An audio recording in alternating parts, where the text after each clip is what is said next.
ज्ञानू तुला कळत नाही का ग? मोठे आहे ना तू त्याच्यापेक्षा. गर्दीच्या ठिकाणी कुठे घेऊन गेले होते त्यांना? आणि रस्ता क्रॉस करताना काय प्रॉब्लेम झाला असता तर त्याला जबाबदार कोण होतं?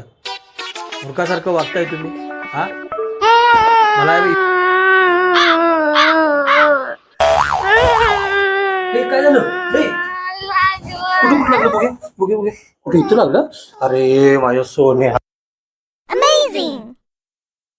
फूलों का तारों का सबका कहना है, नाटकी जाईल 1000 में मेरी बहना है, सारी उम्र हमें संग रहना है। फूलों का तारों का सबका कहना है, 1000 में आमच्या सर्व रसिक प्रेक्षकांना रक्षाबंधनच्या हार्दिक हार्दिक शुभेच्छा. आमचे व्हिडिओ तुम्हाला आवडतच असतील मग लाईक करा, शेअर करा आणि हो फॉलो करायला विसरू नका. धन्यवाद.